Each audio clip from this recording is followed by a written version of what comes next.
It's finally that time of year. What you've all been waiting for, our official season predictions for the Clemson Tigers football season is finally here. Thank you so much for joining us here on the All In Show on the Voice of College Football Network. Of course, I am your host, Jordan Bowman. Tiger Paul Craven will be joining me shortly. Thank you so much for tuning in. We've got a jam-packed show. We're going to go game by game. We're going to talk about every single matchup. And we are going to give our final season predictions for the Clemson Tigers 2025 football season. So make sure you guys stick around for that. Let me give a quick shout out to the comment section. Thank you guys so much for being patient with us. We got a late start tonight. Fortunately, on my end, a lot of work stuff that kind of came at me all at once today. And I ended up pushing the show back 30 minutes, and it still wasn't enough. So, that's how life goes sometimes. But we'll be better next week. And seriously, thank you guys for being patient with us. Let me give a quick shout out to the comments section. John Sarian's already in here, our resident moderator. Jay, good to see you. Wet Socks, Arthur Moss, one of our channel members, our esteemed channel members, I should say. Thank you for joining us tonight.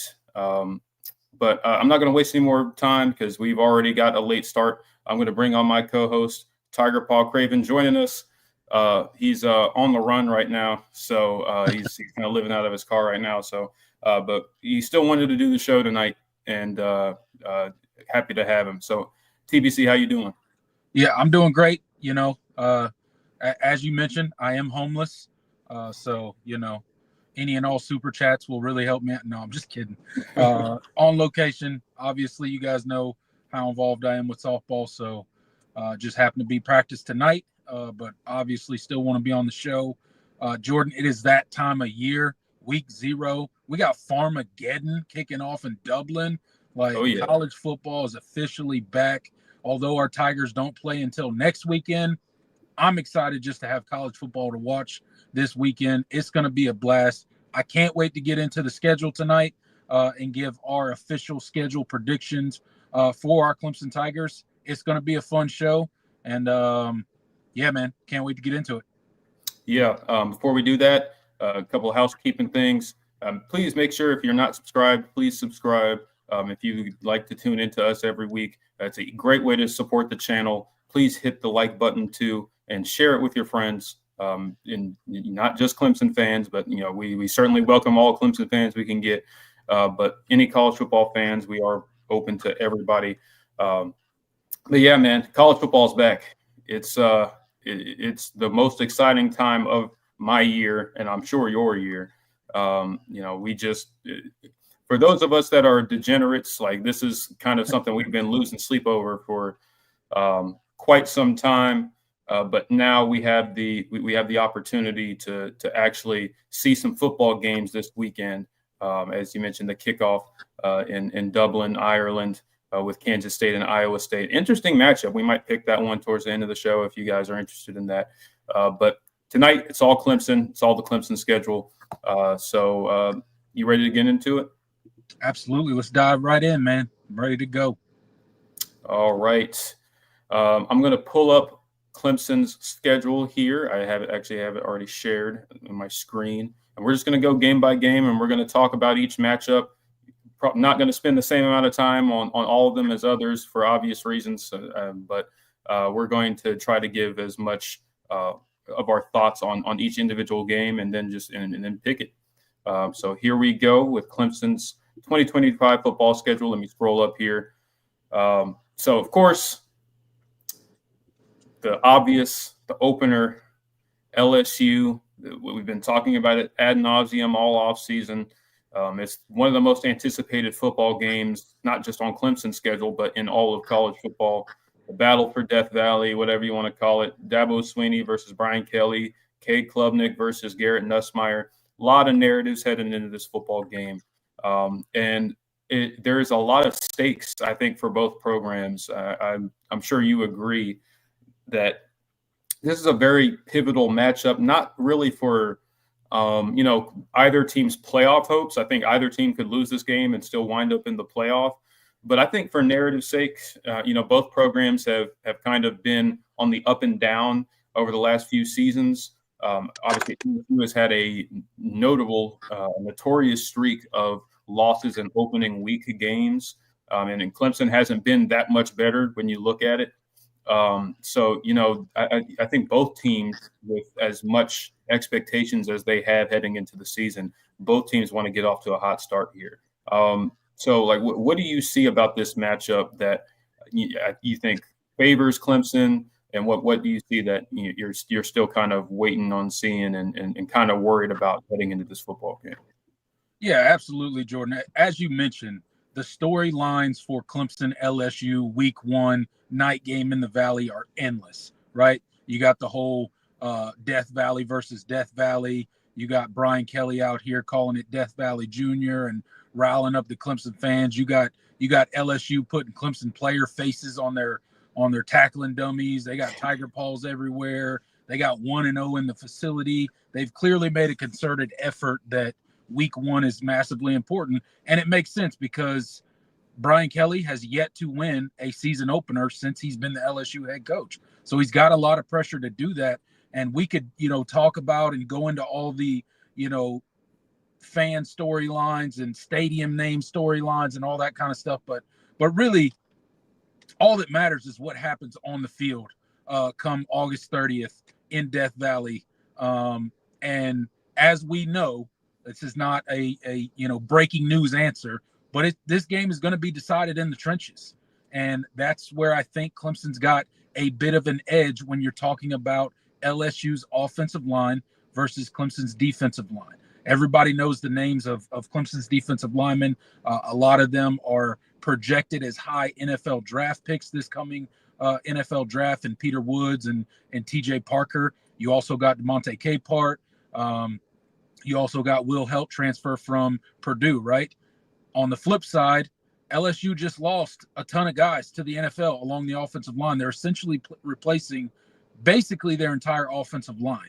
And although they have some talented guys that are supposed to be stepping in, as we know, that's one of those positions where continuity is of the utmost importance. And I think when you're looking at it objectively, regardless of which fan base you're from, that is a check mark in the box of Clemson. Our defensive line versus their offensive line. And if our defensive line can put pressure and put Garrett Nussmeier in a box and rush him and make him feel like he has to do more, that's when the turnovers will come. Remember, as hyped up as Garrett Nussmeier is, and he's a great quarterback, he had 12 interceptions last season, right? So if you put him under pressure and he feels like he has to produce and they can't efficiently run the ball against Clemson's defense, again, that's another thing that we have to find out about the Clemson defense. How much better are we against the run? Because we were abysmal last year. We were absolutely abysmal. But LSU wasn't very good at running the ball last year either, even with those NFL offensive linemen that I mentioned that are now in the league. So who's going to win out there? It's obviously going to be a trenches game. But when you're talking about Clemson's defensive line versus LSU's offensive line, I think you got to give the nod to Clemson on that particular matchup. Yeah, 100%. And you mentioned with LSU's offensive line, I mean, do we think they have a new starter at center? It's pretty clear Braylon Moore at this point, the transfer from Virginia Tech, he's going to be the guy that steps in. On the interior, they have some. I think they have some talented pieces, but it's a lot of youth. I think they really don't know what they have in tackle right now. I think they have an idea of who's going to start, but they don't really. The confidence doesn't seem to be there. I don't think. And so, my question is okay. So you feel good about TJ Parker getting it, stepping in and producing. Obviously we got to see it from Will Help. He's been everything that they've hoped to be in the off season and spring and fall camp. He's always shown up. They feel really, really confident that he's going to be a very productive player for him. But at the end of the day, he hasn't done it in a Clemson uniform. Yeah. So that's a question. I think a small question, but it's a question nonetheless. And as much as they've touted the depth that they've developed at defensive end, that's something we still got to see. They've raved about Jaheim Lawson. Well, he's got to go out and do it. He's done all the preparation. He's done everything that he needs to do. But at the end of the day, you still got to go play. And so, when you talk about how confident you feel about this matchup, you still have to answer a couple of those minor questions. So that's one thing I'm going to be watching. Like how well is Clemson winning up front? Because I do think they'll win up front. I'm just are they going to be dominant, or are they going to lose some reps that you're just kind of like, oh, okay, I'm not really sure how much we've improved this year. So that's one of the things. And you talked about the run defense. You got to be better, especially on the edge. Bumping Peter Woods back inside. I think it's a big deal. Getting Will Helt, of course, and getting your younger defensive ends stronger has been a big deal, and that's been a focal point for this offseason. But you still got to do it. And LSU, they know they sucked at running the football last year. They were, I believe they were in the 90s, I think, in rush attempts last year. Like they gave up on running the football a lot of times. And they have some talented backs. Caden Durham, Harlem Berry is a guy they are extremely high on, and a guy to watch. Like they have some really, really good backs, but they just, even with the NFL offensive line, like you mentioned, they weren't able to get it done. So, will they be able to, with whatever adjustments they've made schematically, will Clemson be able to counter that? So it's going to be a chess game in a lot of ways, and neither of these teams are as touted as Clemson is. I mean they're not a complete product. They shouldn't be considered a complete product considering how they ended last season, and they don't deserve that benefit of the doubt. So you got to go prove it. But at the end of the day, I think it's going to come down to the trenches. I still like where Clemson is relative to LSU. And in that respect, and of course just the continuity that they have on both sides of the ball, and I think that's going to be enough. I think LSU is going to be a really good football team down the stretch. I do think they have some really talented players. And I guess one other thing I do kind of think about is the one thing I think Clemson did last year was teams that had lateral speed. Guys that could stretch the defense sideline to sideline. LSU certainly has some playmakers that can stretch the defense sideline to sideline. That receiving room, they have a lot of guys that can run. Not a lot of size necessarily, but they've got guys that can run. I mean, Chris Hilton Jr. Is a guy is probably going to be one of the fastest players in college football. Berrien Brown, of course, the transfer from Kentucky. They have some, and obviously they bring in Nick Anderson from Oklahoma. They have Aaron Anderson returning. They've got a lot of these guys can run. So I think the biggest thing is how much does Clemson, how much can they? I feel like LSU is going to try to quick game and screens and maybe try to do some things to just get the ball outside of their playmakers. How well does Clemson adjust to that? Yeah, absolutely. I mean, you bring up a lot of good points there, and that really is going to be the cat and mouse game of who's made the most improvements, because when you look at these two teams, both of their weaknesses kind of line up with each other, right? LSU did not run the ball well last year. Clemson didn't stop the run last year very well. And we that's well documented. And then when you flip the script, LSU's defense gave up a ton of explosive runs last year. That was one of their major problems. So how much improved are they on the defensive side of the ball? Obviously, they went to the transfer portal and they plugged holes that they felt like that they had. But how do those guys mesh together? Are they a much improved defense in 2025 versus the version of what they were in 2024, which was not very good, right? But on the flip side, towards the end of the season, Clemson's running game kind of fell apart because of the injury from Phil Maffa. So it's kind of interesting when you look at these two teams. There's a lot of similarities when you're looking at them, and it's going to be a heck of a game. I think it's going to be the best game on week one And that's saying a lot because you got Ohio State, Texas facing off earlier in the day at noon, big noon kickoff over there in the shoe.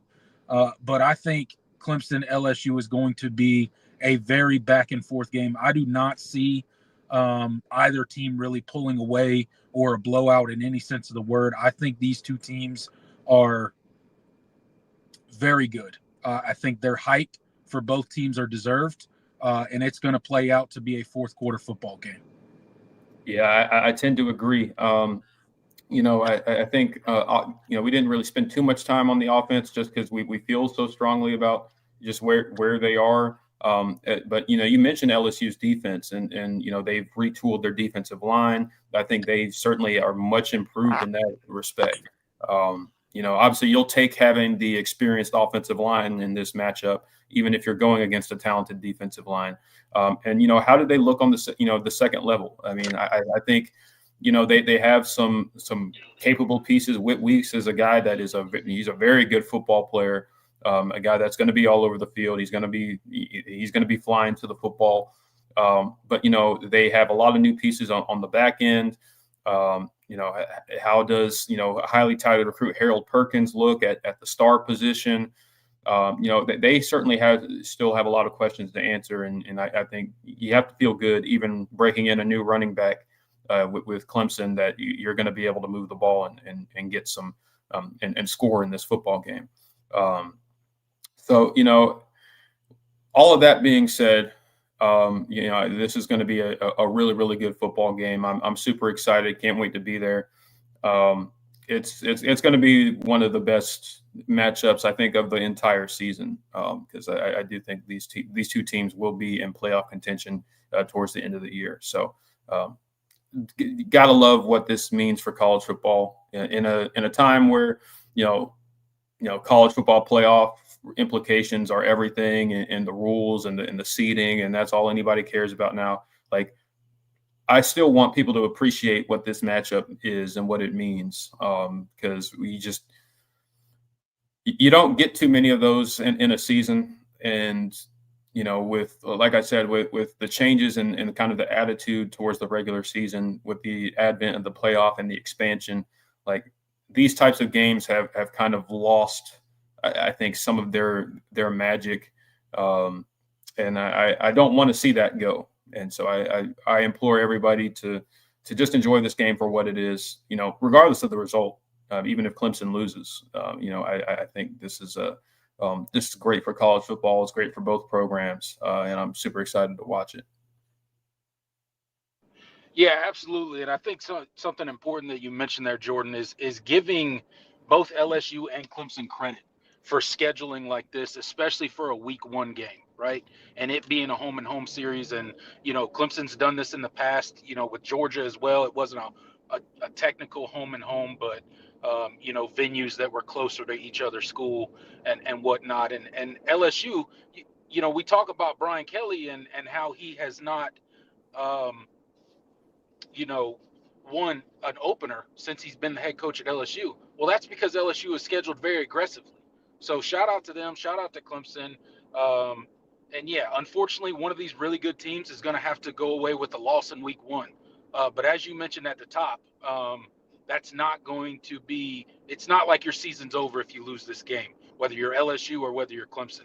Everything is still in front of you. It's a non-conference game. As long as you don't go in and, get your doors blown off, it's not going to be that detrimental to your season. Yeah, 100%.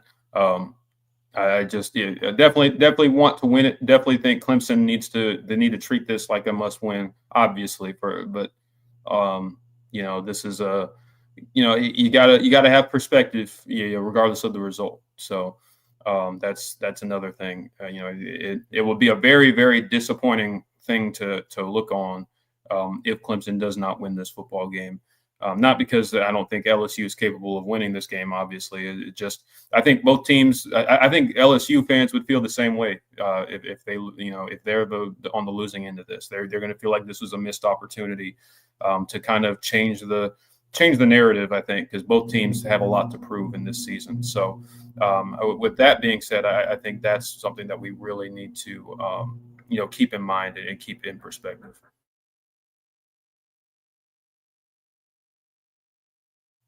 All right. We're gonna leave it at that for now. We yapped for like 20 minutes, or for at least 15 minutes about LSU. So following that game, you're back home. You're still home in the Valley. Troy is coming into town. That is a 3:30 kickoff on the ACC network. Um, you know, Not too much to say about this football game. I think Clemson should expect to win this game pretty handily. Troy has certainly, as a program, they've taken some significant steps back in recent years. This is not the Troy team that almost beat Clemson. They almost beat Clemson a couple of times in the 2010s. I remember that first half against Troy in 2011. That was a miserable football game. Sammy Watkins' first touchdown, and then the rest of that first half was awful. And then of course they nearly knocked off Clemson in the first national championship season with Deshaun Watson. I still think about that Ray McLeod, dropping the ball right before the end zone. I don't think it's going to be that. You're not going to be seeing this kind of Troy team. I expect Clemson to take care of this football game, pretty handily. I think they do deserve the benefit of the doubt there.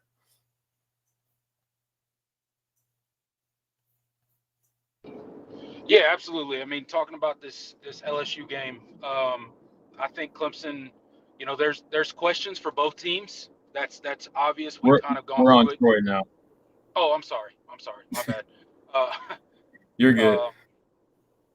Yeah, talking about Troy. I mean, look, this is one of those gimme games in college football. I know Troy. No disrespect to them. They're a good team for the level of competition that they play. But coming into the Valley, it's not going to go well for Troy. It's just not. They don't match up physically. They don't match up with our athletes very well. And I think it's going to be a shorter day for Cade Klubnik, and we might get to see our backup, our much anticipated backup, Chris Vizina, actually get some real work in that game, which will be what I am looking forward to from a game like that. A team of the caliber of Clemson should put that game away early, and we should be able to see some of these depth pieces and how they operate within a real game. Absolutely. It's a good opportunity to see some of the younger guys. I mean, a lot of guys are going to be relying on next season with all that's going to be departing after this year. Take advantage of these games when you get them at home. It should be a nice win for the Tigers before they head into what I think is a very, very interesting matchup in Atlanta the following week, taking on the Georgia Tech Yellow Jackets. Shout out to Rec Talk who we had last week on the show. Y'all go check that out. We've uploaded the clips from that interview on the channel, so you guys go check that out. It was really, really good stuff. But this is a game. This is a big test, I think, for Clemson in a lot of ways. A big test for this team. Whether or not, especially if they win the opener against LSU, like I think it's going to be, this is the game where I feel like, do they solidify themselves as having taken that next step? Is this a game that you're going to struggle in, or is this a game that you're going to lose, potentially lose, coming off of the high potentially of winning in the opener? Georgia Tech is a team that has a lot of talent. A lot more talent than any Georgia Tech team that I've seen in about a decade. Brent Key has that program in a good spot. Haynes King is good. He was second behind Cade Klubnik and Player of the Year votes. They have an all ACC, one of the best running backs in the country, Jamal Haynes. They have a really talented receiving room that I think will be featured more in that offense than they were last year. Retooling the defense, which I think is going to be the biggest thing for them, with a new coordinator and a lot of new faces. But again, you're heading to Atlanta, what used to be a house of horrors for Clemson in years past. Can you, keep that from coming back? I think is the biggest thing for me, and have you truly turned the corner? If a comfortable win in this game would be a really, really big statement. I think a bigger statement than I think maybe a lot of people nationally realize, even though there are quite a few people high on Georgia Tech. But Clemson is going to come in and they're going to be expected to win that football game. So my biggest question is, how do you look? Has the culture changed, especially defensively, because this is going to be a massive test for them defensively.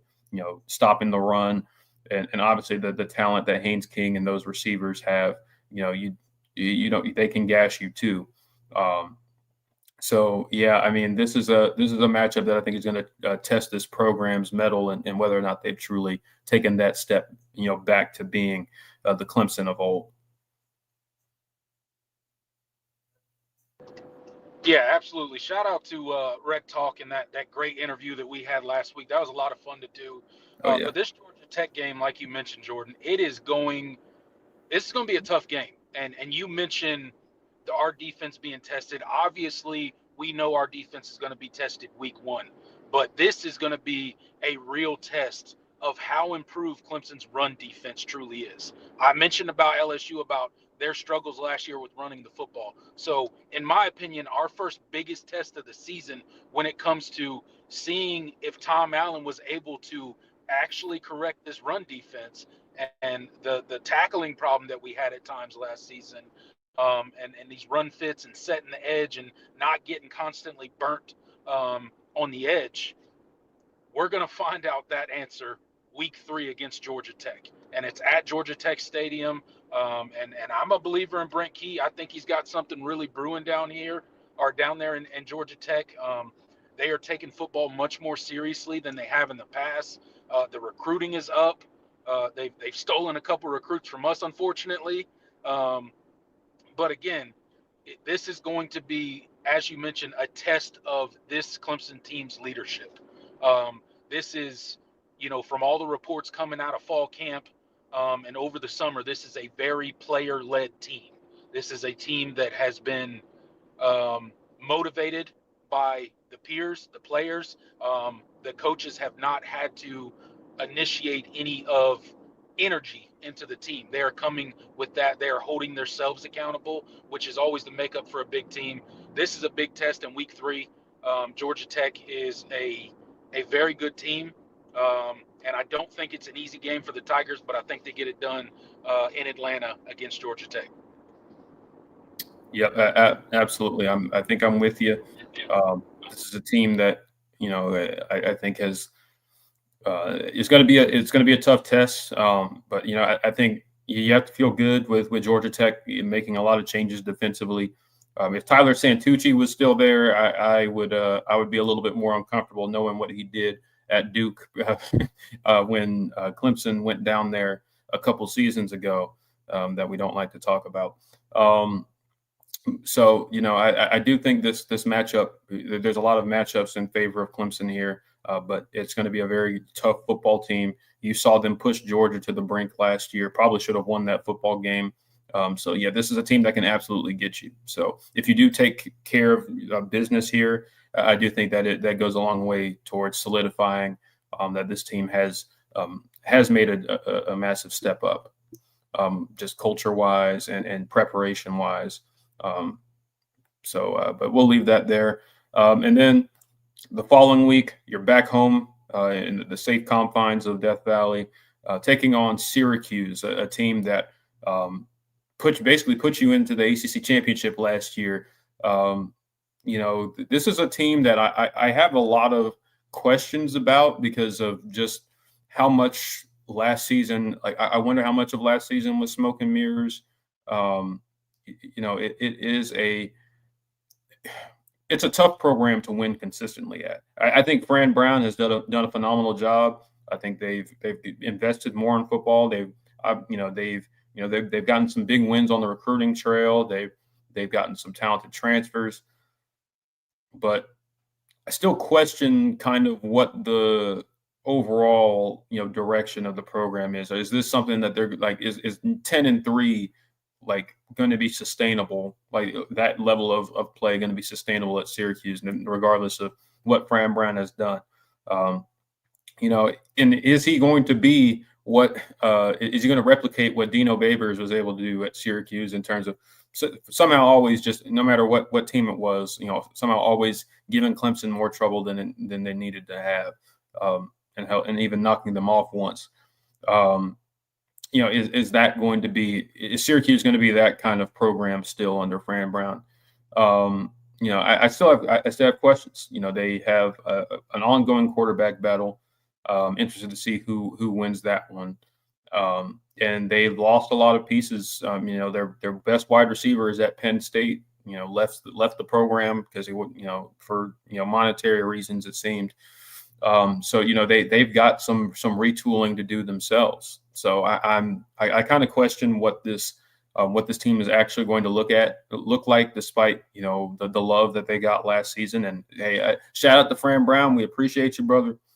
Like that was awesome. You really made a really miserable day, kind of not so miserable, I guess. Knocking off Miami after Clemson had completely, I'm not going to use the phrase that I was about to use, but completely, blew it against South Carolina. I think, that's one thing that I'm still going to be really, really kind of watching, early on in the season in their early games. Like, was last season truly like a step in the right direction for them? Or are they going to be an up and down type of program like they've been pretty much their entire time in the league? Yeah, absolutely. You bring up a lot of good questions there, Jordan. And Syracuse is one of those teams that Clemson has, for whatever reason, struggled with in the past, man. Like, this is a team that, regardless of what the talent gap is, or how good Clemson is on a given year, or how bad Syracuse was on a given year, they always seem to give Clemson a game for whatever reason. So I think that's an interesting question. Can Fran Brown kind of duplicate what Dino Babers did at Syracuse, and just for whatever reason, like, we just knew the Syracuse game was going to be way closer and way more high blood pressure inducing than it should have been.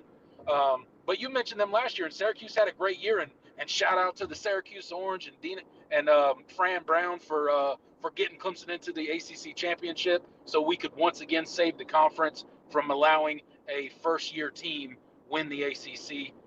You're welcome, ACC. Clemson's always bailing you out there. But you mentioned how good they were that last year, but they had a really good quarterback. They had weapons, and a lot of their production is no longer up in Syracuse, New York anymore. They're either off to the NFL or at another college football team. So I just think that I'm not saying Syracuse is going to fall off a cliff this year by any means, or be some terrible team. I do really believe in Fran Brown and his ability to build a program there. But I just think it's you're asking too much for them to maintain the level of play that they did last year, just based on all the talent that walked out of the door from the 2024 team. So, again, this will probably be a closer game than it should, but I do think Clemson gets it done at home against Syracuse. I just think Syracuse has lost too much. But I do like what Fran Brown is doing up there. It seems like he's getting a little bit more buy-in than maybe Dino Babers was able to get during his tenure up in Syracuse. Yeah, absolutely. And then that'll be a thing to watch. Of course, this is again, I'm never going to be one to blow off Syracuse just because of years past, because this is a team that just, for whatever reason, he likes to give Clemson trouble. But maybe under what might be a better coach, who knows? Maybe it's still, maybe it was just Dino Babers. I don't know. We'll have to see.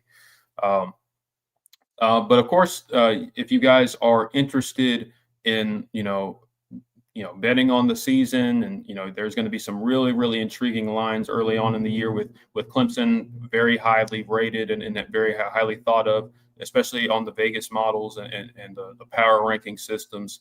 If you guys want to get the best plays for your buck, I suggest you guys check out Voice of College Football Bets, and you're going to hear about that right now. College football is even more exciting when you've got some action on the line, and the games are even better when you're cashing in. And the Voice of College Football is the place to be to get the greatest value. Start with my picks. 75% against the money line, 58% against the spread, and I've got a 40-plus year track record. 11-0 in the college football playoff for me last year against the money line, 8-3 against the spread. And I'm just the warm-up act. Steve Merrill of Wager Talk is our ace in the hole, show stopper. 7 years with the Voice of College Football, over 30 years in the industry. Steve gives us analysis on all the big games, but you can't miss Steve's weekly under-the-radar pick. 28-12 against the spread the last 3 years. You also get picks from some of our top analysts here at the Voice of College Football, including Corey Bratta, Matt Zemek, and Steve Dace. Check out those numbers. Become a YouTube or Patreon member for just $99 per month. Go to the main channel on YouTube, click join, and then select a betting tier. Do the same thing on Patreon. Make 2025 a winner now. All right, you guys heard from Mark Rogers right there. Voice of College Football Bets available when you subscribe to the Patreon. Y'all make sure to go check that out. The link is in the description. But moving right along, we hit that bye week. It's kind of a nice bye week after two really, two big games, potentially three, depending on what you think of Syracuse. It's a very tough opening slate for Clemson. So, this bye week, I think, you get two of them again this year. That's just kind of how the schedule has worked out like it did last year. So it's going to be nice to kind of break up, these stretches of games. This is a run that I think is going to be interesting for a number of reasons. And I don't necessarily see a loss in any of these next three games. But these are teams that have really intriguing situations. I'm going to start, of course, with that October 4th matchup in Keenan Memorial Stadium in Chapel Hill against the Fighting Bill Belichick's. This is a team that I really don't know what to think about this year. They are probably the most transfer-heavy team in the ACC right now. Something like I don't even remember how many guys they brought in, but it seems like most of their depth chart is going to be transfers this season. It starts with quarterback Gio Lopez, who they got from South Alabama. I think a guy that can play some really, really good football, very mobile, not the biggest guy in the world, but I think he's a guy that could give Clemson some trouble. But I just overall, what is the identity for this North Carolina team going to be under Bill Belichick? What are they? What is going to be the emphasis? Because we've just never seen Bill Belichick at the college level, at least in any meaningful way. I think he was like a grad assistant under Lou Holtz back in the 70s or something. But that's about it. You don't really know what this program is going to be like. Have they taken on the identity of Bill Belichick? Because that's one thing that North Carolina teams in the past I've always questioned is, are they tough? Like, do they always seemed like they certainly had talented football players over the years. They've had some really good quarterback play, but defensively has always been a struggle for them. Haven't really seen a good North Carolina defense in quite some time. And they just haven't, even with the talent they've had at running back and that skill, along with quarterback, they haven't really been able to do much with it. And so now this year this is a group that I think is just a full of new faces. So, the identity, what schematically, what are they going to look like?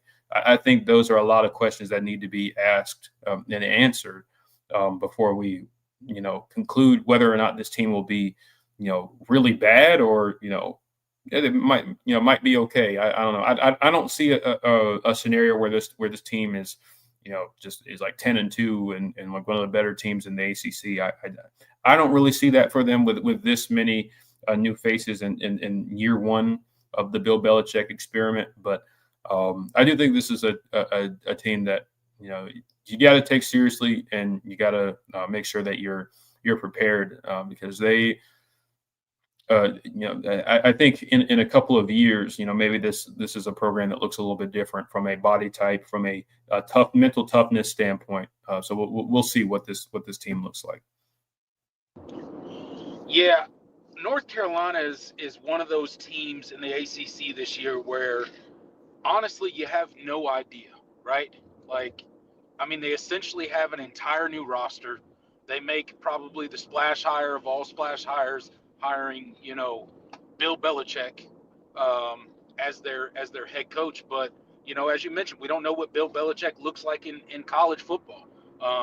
It is not the same as NFL, and I'm not saying that Bill Belichick's not a good coach and that he cannot be a successful college football coach, but it's not the same. You have limited hours that you spend with the players. These are not NFL players, and Bill Belichick, he likes to really run some scheme on defense and try to confuse quarterbacks.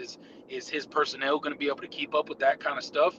Those are all questions that I have, and he's got a mostly NFL staff with him, people with very little college experience, period. And you're bringing in basically a whole new team via the transfer portal. That's a lot of moving pieces to just assume that that's all going to fall in place and you're going to have a successful season. What does a successful season look like for North Carolina this year? I think probably like a mid-level ACC team, but they probably have a large variable. It could completely fall apart like it did for Florida State last year when they heavily relied on the transfer portal, or they can be a pretty tough out team in the ACC. I tend to think they'll be probably a mid-level team. They won't be a terrible team, but I don't think 9-3 or 10-2 is in the cards for North Carolina this year. I just think there's too many moving pieces there. There's too much new for it to kind of hit year one. But again, we'll see. We'll see how long Belichick wants to stick around North Carolina.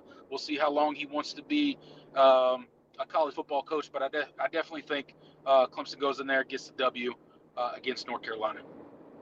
Yep, I'm with you. Heading on to the next week, back the second of back-to-back road games. Heading up to Chestnut Hill, taking on BC. The return of the O'Rourke McFadden rivalry trophy, whatever you want to call it. Yes, these two programs do have a rivalry trophy. BC is going to be is interesting. This is a program that I think, with Bill O'Brien, it's funny because you're facing Bill Belichick and then Bill O'Brien back to back. It's funny how that kind of worked out. I think Dabo it's tour. Yeah. And, I think, with Bill O'Brien and this program, I don't think they've truly figured out their identity yet. I mean, last season was the Tommy Castellanos experiment just did not work.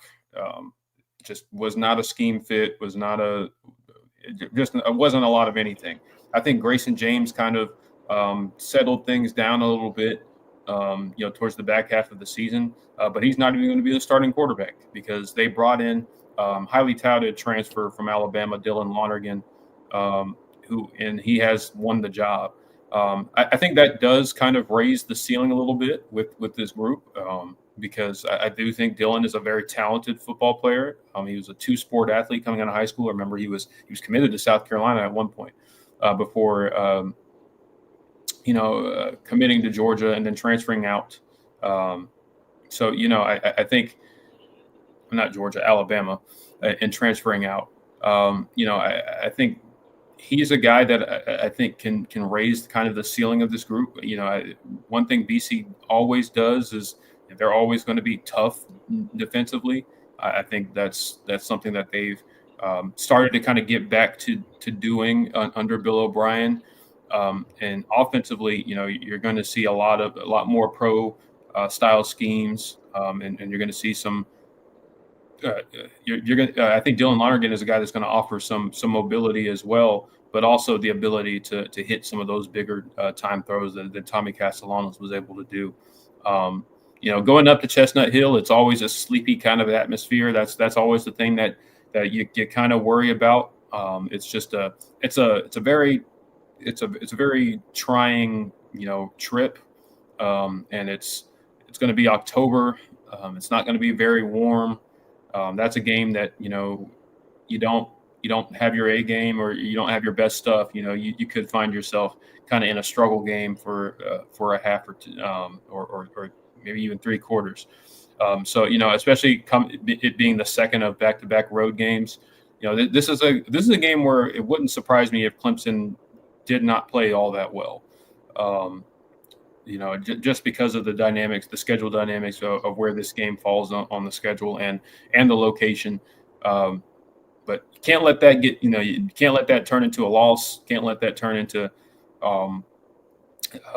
something where a blemish on your season. So I think this team will take care of business, but it would not surprise me if this game was a little bit more annoying than maybe you would anticipate coming in to the season. Yeah, you mentioned the sleepy atmosphere of Boston College. Certainly a place that you got to bring your own energy. Maybe that's one of Dabo's next iconic sayings. I don't know. He can have it if he wants it. I'll freely give it to him. No, I'm just kidding. But it's definitely a place you got to bring your energy to. It's a place you really that you mentioned the veteran leadership on Clemson. This is another example of where that veteran leadership, that player-led leadership, is going to have to step up and make sure everybody is treating this game with the proper respect that it deserves. Right? Boston College has never been a world beater, right? But in the right circumstances, they can absolutely sneak up and beat you and embarrass you. So it's definitely a game where Clemson's going to have to go in very focused. Like I said, bring their own energy. Ultimately, I just don't think that Boston College has the athletes to match up with this Clemson Tiger team. We'll see how the quarterback position works out for them. I know they like the direction that they're going in. But again, that's going to be, an interesting matchup there. But again, like you said, I fully expect Clemson to go in here and take care of business. But it could definitely be one of those games where, it's a little bit closer than you like, and we didn't play well. It could be, one of our post-game lives where we're breaking down a win, but we're not really happy about the performance that was out on the field, which happened quite often last year, unfortunately. Yeah, 100%. So this is going to be a test for them. You're playing back-to-back guys that have spent a lot of time in the NFL. So you're going to see some really, really tough play out of both of them, I think. Even if they're at a disadvantage talent-wise. So we'll see what we can have for them. Those two coaches will certainly bring some schematics and some different flavors that you probably don't see quite as often in college football. So that could, you're right. That could definitely bring some unique challenges playing both North Carolina and Boston College. Yep. And then following that, back home in Memorial Stadium, the ACC Championship rematch, SMU coming into town. This is a game that has certainly on paper is a game that a lot of people are going to circle. SMU is a program that kind of like Syracuse, but to a lesser degree. I have some questions about how much of last season is going to be replicable, at least especially with year one for SMU in a Power Four conference. I mean, they absolutely exceeded expectations in a lot of ways, and making the playoff last year was very big, despite not how it ended. But they do lose quite a few pieces from last year's squad. They returned Kevin Jennings, but they've lost pieces on the offensive line. They've had to replace. Defense. They have a lot of new faces. I question kind of what this program whether they have built up enough to expect to be at a similar level to what they were last year. I think they're recruiting really well under Rhett Lashlee, and I think that eventually, they're going to have a roster that's capable of playing with anybody in the ACC. But right now, I think they had a favorable schedule, first of all, and then I think they had a lot of pieces just kind of hit for them last year, and I don't know if that's going to be the case this year. It's good to have a known commodity in Kevin Jennings at quarterback, and he's certainly going to be a problem again. But I like Clemson's chances at home, and with SMU breaking in, so with SMU kind of having a lot of newer faces than they did last year. I don't know. What do you think? Yeah, this is definitely, it's got some good storylines coming into the game. Obviously, the rematch of the ACC title game, and as you mentioned, SMU was a great story from last year. They definitely proved that they belong in the Power Four, and as you mentioned, a lot of things hit for them last year. But much like what I said about Syracuse, I think ultimately you have to believe that they take a step back this year because of the amount of talent that they lost. Right? You talk about their offensive line, right? The pieces on defense that they lost, and although Rhett Lashlee does recruit well, as you mentioned, when you're coming from a group of five to a power five, a group of four, or a group of five to a power four level, excuse me. You typically, like, you're not going to have that depth, right? And when you have a lot of key pieces walk out of the door, I think it's just going to take SMU a few years to kind of get that roster in a place where when you lose some significant pieces, it's not as detrimental to you. I don't at all think SMU is going to be a bad team this year. I'm not saying that at all. They still got Kevin Jennings at quarterback. That dude's an absolute baller. He's a guy that's going to keep you in a lot of games because he's going to make plays. That's just what he does. So I do think they will be a decent team this year, but I think they take a step back from last year. They also had a very favorable schedule last year. They missed most of the quote unquote big dogs in the ACC with their schedule, so they got some favors when it comes to their schedule last year. And I just think you got to think that they're going to take a step or two back this year. Not that they'll be a bad team, but they're not going to, I think, be able to produce at the level that they did last year because of the pieces that they lost. Yeah, 100%. And that takes you to that second bye week of the season. I think it comes at a good time because the back end, I think it's there's going to be some interesting matchups here, and some teams that I have some questions.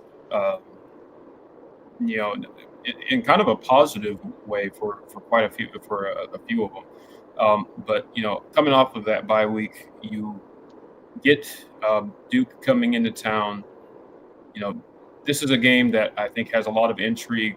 Duke obviously replacing Malik Murphy, going into the transfer portal and bringing out one of the best quarterbacks in the G5 and Darian Mensah. Duke was a team that surprised a lot of people. I think they also kind of had a favorable schedule, but if somehow they despite not really doing much of anything well, especially offensively, they still managed to win 9 football games. I think that's impressive. I think that should be commended, what Manny Diaz has done in the couple seasons he's been the head coach now. But I think that or the one season he's been a head coach, I should say. He hasn't been here. He hasn't been there two yet. But I think they have invested a lot more in football. They've done some really good. They've done a good job in the transfer portal.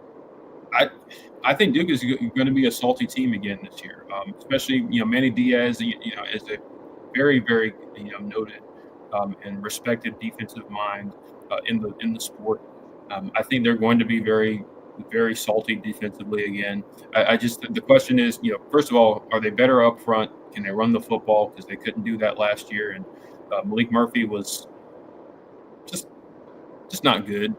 I mean, to be honest with you, he was just not very good last year. I don't think Duke was very sad about seeing him go. Yeah.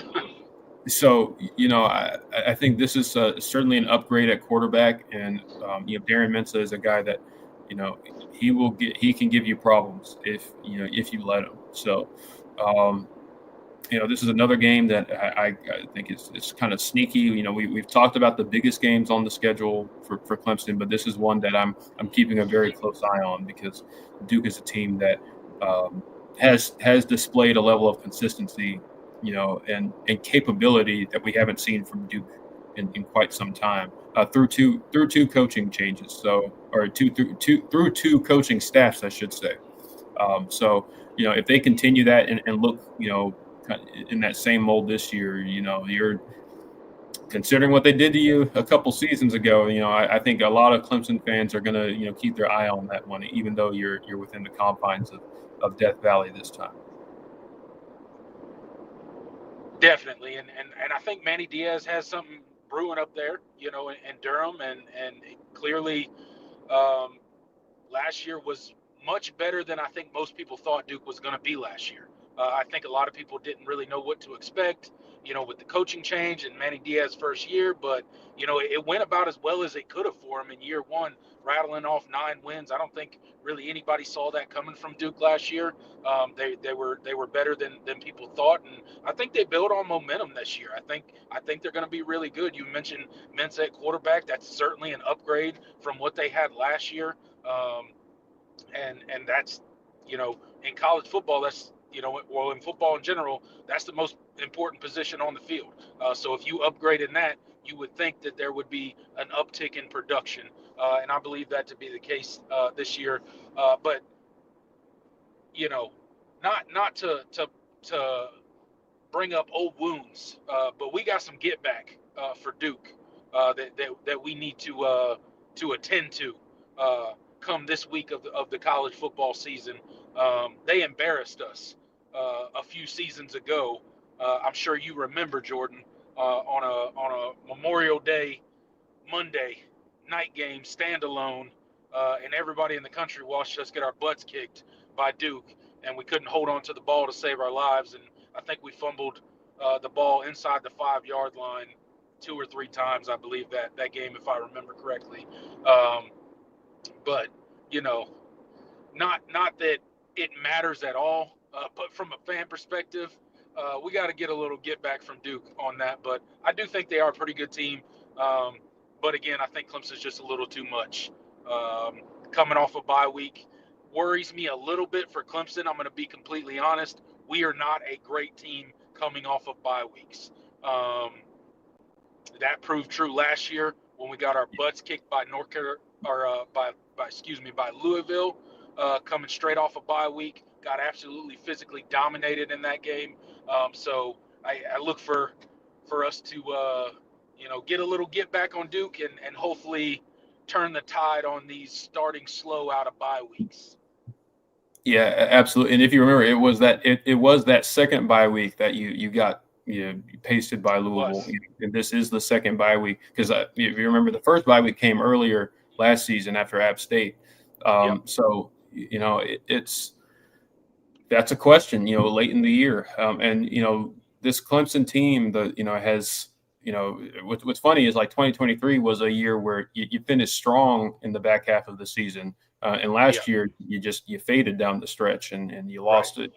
You lost a couple regular season games, and of course, the playoff game did not go well, especially defensively. So does this team has the week to week consistency changed and have you actually made the necessary step to be considered a true title contender? This is a game that I think is going to test that as well. But moving on, the following week, back home, you're still home. You got Florida State coming into town. An intriguing team for a lot of reasons because I think Florida State, as bad as they were last year, I don't think the roster was quite 2-10 level. I think there was quite a bit of quit in them last year. That was a team that probably should have been at least a little bit better. I don't think they were good by any means, but 2-10 bad. I don't think anybody would have expected. obviously the situation at quarterback was not tenable. Offensive line was horrendous. And just the offense in general was just anemic and just couldn't win them really any football game. And even against Cal, it was really just defense that got them the dub in that one. So I think this team is going to be. I think Florida State's going to be significantly improved this year. I've looked at it. The more I've thought about it, I know a lot of people are probably just kind of like, "Oh man, this is Norvell's done. They're going to be pretty bad again." I think they made some good additions. I think they have better players than maybe they get credit for. And I think the addition of Tommy Castellanos is not one that's going to be like, oh gosh, now they're an ACC title contender. But I do think with the addition of him in Gus Malzahn's system, I think that is a really, really good match.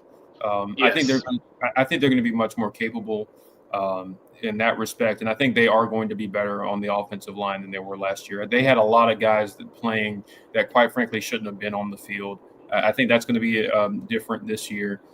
My question for them is, this is another year where they're relying on transfers, and so they haven't done a good job of developing the high school talent they have gotten, and that's my biggest question for them long term. I still have very, very big questions about this Norvell coaching tenure long term because of that, because they're not developing those 4 and 5 stars that they do get.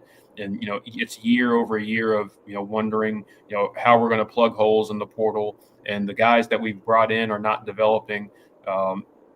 That's concerning. That's very concerning to me.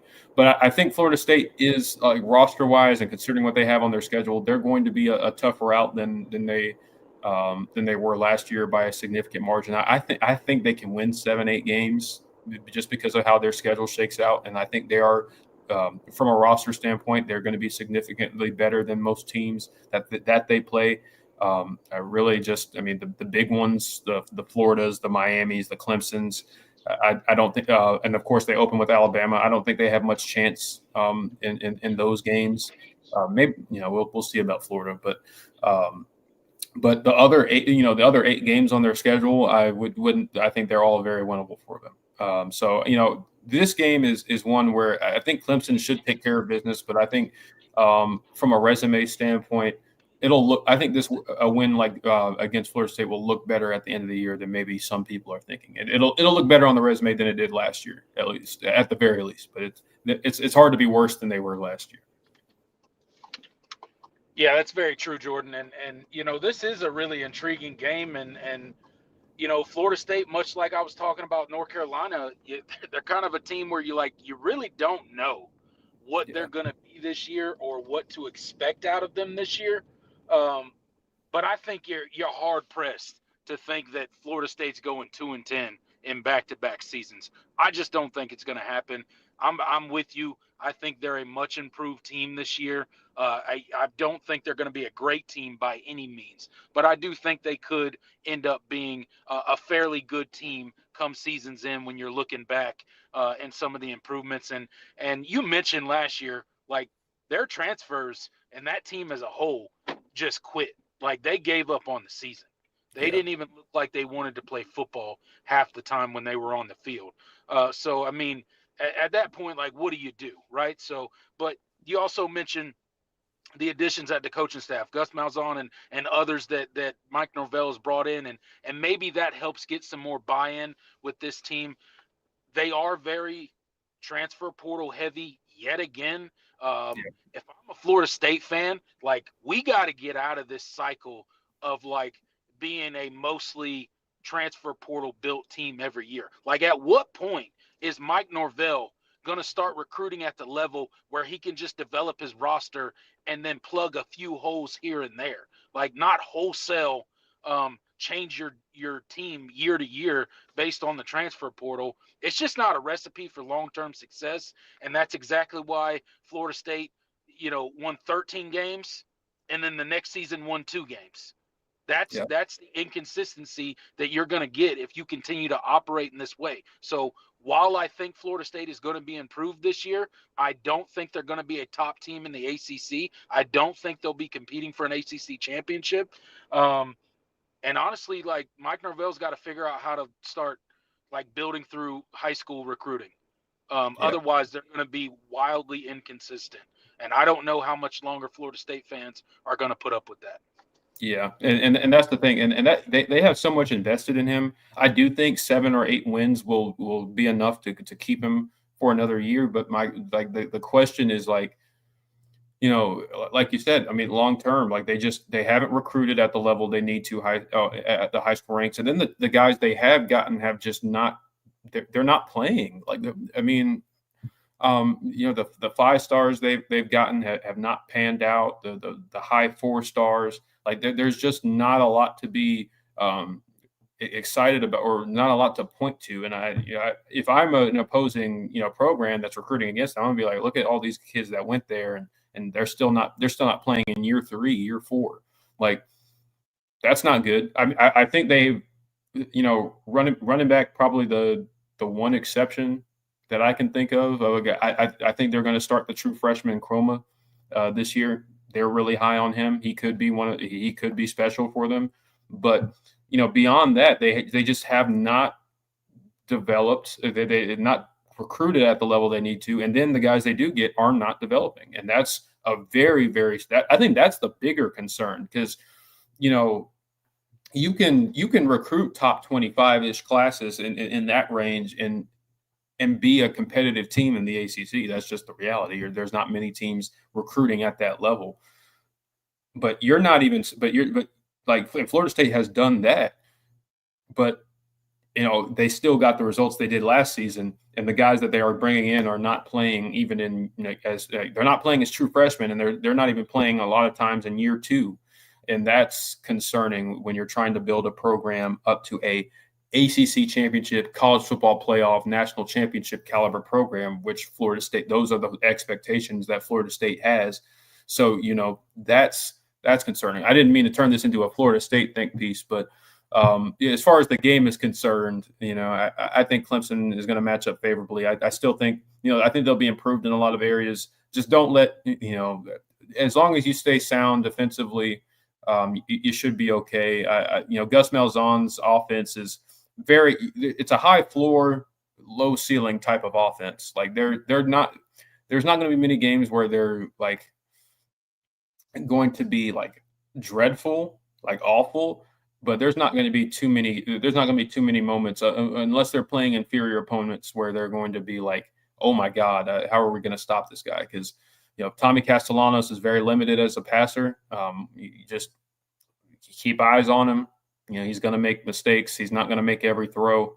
And I don't think they have I think they're better in the skill positions than they were last year, but I don't think it's a scary group by any means.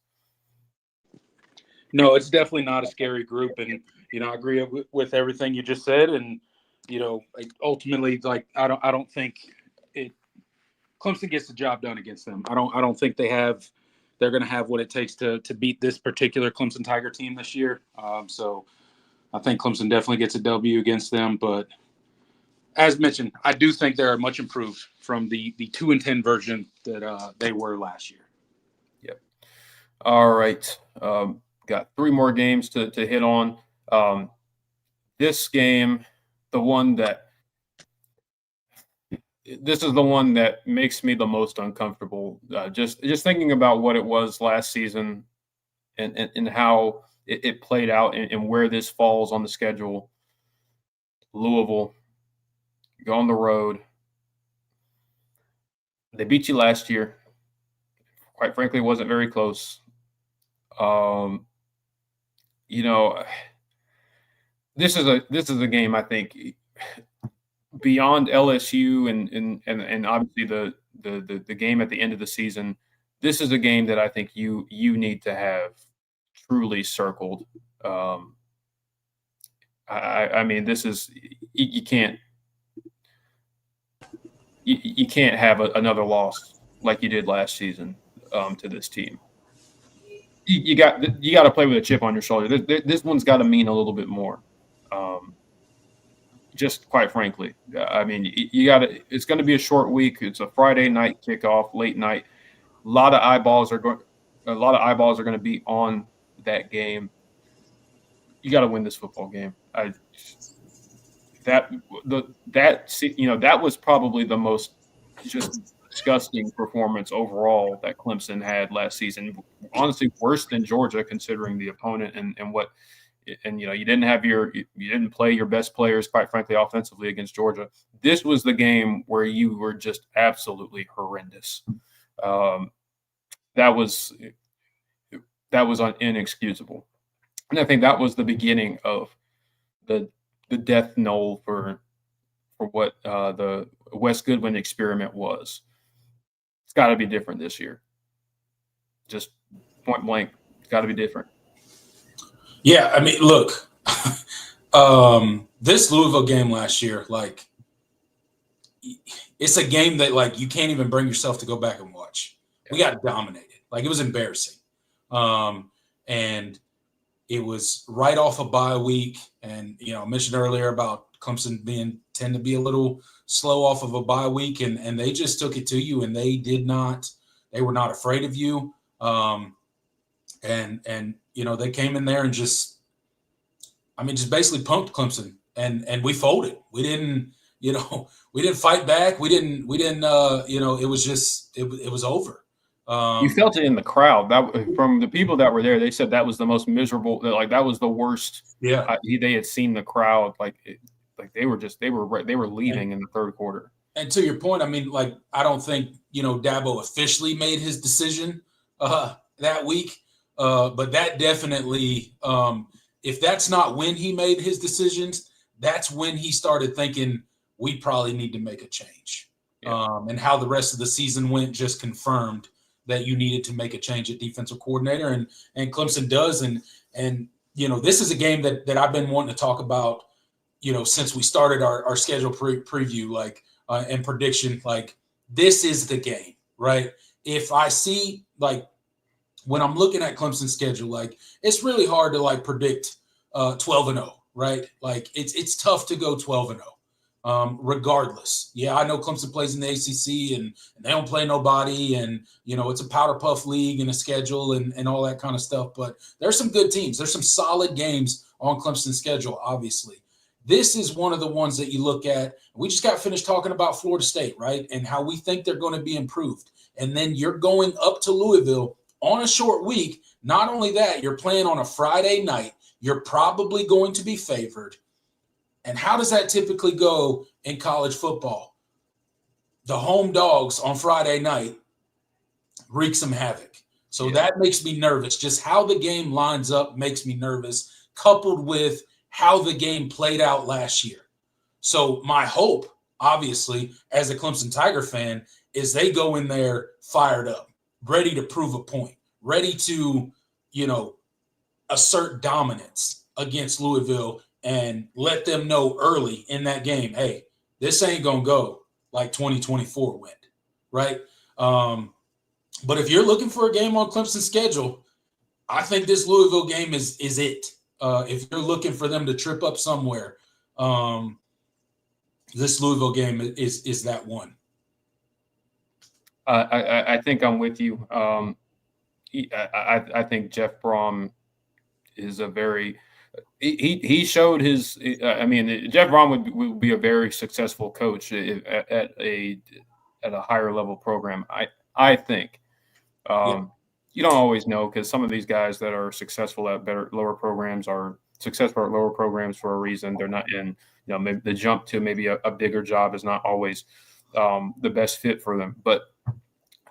As far as a play caller, as far as a game manager, as far as a preparation standpoint, there's not many better coaches in college football. Than Jeff Brom. I mean, it was so, like that when Louisville lost to Stanford the following week. That was one of the most shocking games I watched all season. I really couldn't fathom how they went and lost that one. Yeah, they just got finished dominating Clemson on their home field, and then just fell apart the next week. Yeah. And they just that was. I mean, there were some really bad boneheaded like late game individual player mistakes that cost them that game and let Stanford kick that field goal. But like, man, that was one of the most shocking things I'd seen, because I do think Louisville, just from as long as Jeff Brom is the coach, they're going to be a tough out. They're going to be they're going to be prepared. They're not. This is different than the other Louisville teams you've faced in years past. I mean, obviously, you had never lost to them prior to this year, or this past season. So, that's why this game is like, it makes me sick to my stomach thinking about last year, and I'm going to be sick to my stomach watch it, leading up to that game. Even if Clemson is a clean, like 8-0, yeah. Or 9-0. This game, if Clemson's 8-0 at this point, which so far that's my prediction, this game worries me. It really does. This game worries me. Yeah, very much so. I did not much else to say. This is going to be, another test, a big test for this run defense. They have arguably the best running back group in the ACC. Miami might have a claim to that, but as far as proven guys and as far as production goes, there's not many better groups than what Louisville has. Now we'll see what the Miller-Moss experiment looks like, but if last year was any indication, like, Jeff Brom is going to get something out of his transfer quarterback. I mean, he did it at Purdue. He's done it. He's now done it at Louisville. Tyler Shuck didn't light the world on fire, but he was good enough for him, and he played very well against Clemson, and he facilitated that offense very well. So I think Miller-Moss is capable of that. He's going to have some weapons to throw to, and I think Louisville's kind of underrated from a receiver standpoint. So that's something you got to question. You got to keep an eye on too. This is I think this is the most complete offense you'll play all season. Yeah. Maybe LSU becomes that later in the year, but as far as like question, from play caller to quarterback to run game to receivers and just the cohesion of the offense, I think this is the most complete offense you'll play all year. And that's going to be. I think that's going to be another big test for for Tom Allen's defense, and are they going to do things differently? And I saw somebody point out in the chat that Jeff Brom is very familiar with Tom Allen's defense. That is true. Yes, he is. Having been at Indiana and Penn State. They've gone toe to toe. I don't have the number. That'll be something to look up, especially when we get to that game. What the history of Tom Allen's defense versus Jeff Brom, because they were at they're at similar programs in terms of Indiana. Haven't been much better than each other. So it'll be a good thing to look at. So that's something I'll have to look up, because that'll be good. That'd be a good deep dive for later in the season when we're breaking down that matchup. Yeah. All right. Following week, taking on Furman at home. Not too much to say here. Win the game.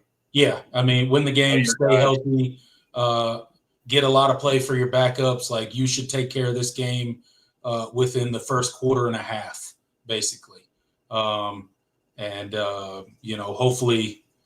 Chris Vizina can get an entire second half of operating the offense and get the twos in there and get some offensive linemen rolling in there and the defense as well. Like, this should be a very easy win for the Tigers. Yeah. All right. And now the one that I think you ask any Clemson fan, they still probably are like, this is the one I want to win the most. Absolutely. This is another. You got two. Honestly, you got 3 out of your last 5 games are games that are teams that beat you the last time they played.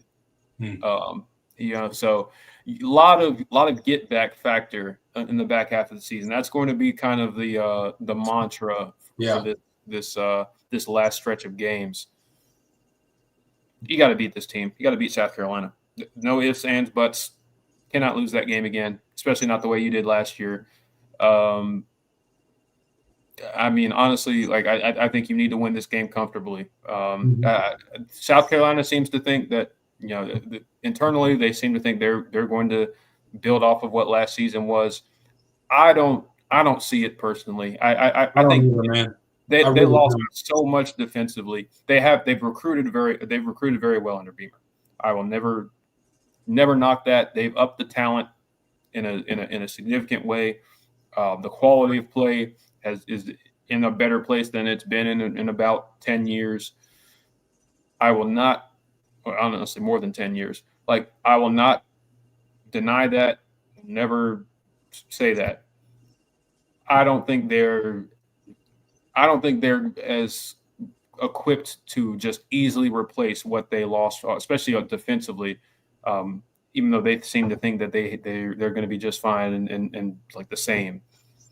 I don't see it. They had a really good group of guys, experienced group of guys last season. Linebacker, Debo Williams, Demetrius Knight, like those guys. I don't think those guys are like easily replaceable. Defensive end, you lose Kyle Kennard to the second round. I don't. You lost a significant amount on the interior. You bring back Dylan Stewart. He's going to be one of the best edge rushers in the country. He's a freak. Won't deny that. That guy's very good. He's going to be very good again. But like, I think with so much of what South Carolina's success last season was, as good as Sellers was towards the back half of the season, that defense was what was the star of that team that won 9 games. Yeah. Just no ifs, ands, or buts. That was their bread and butter, and that's what kind of carried them. I don't think they're going to I think they're going to miss some of those guys. And offensively, I mean, I think Lenore Sellers, he's preseason Heisman candidate, extremely talented football player. I think he has a lot of steps he needs to take as a passer, and I don't see what they see at skill right now. I just don't. Receivers, your leading returning receiver is Nick Harbor with 371 yards.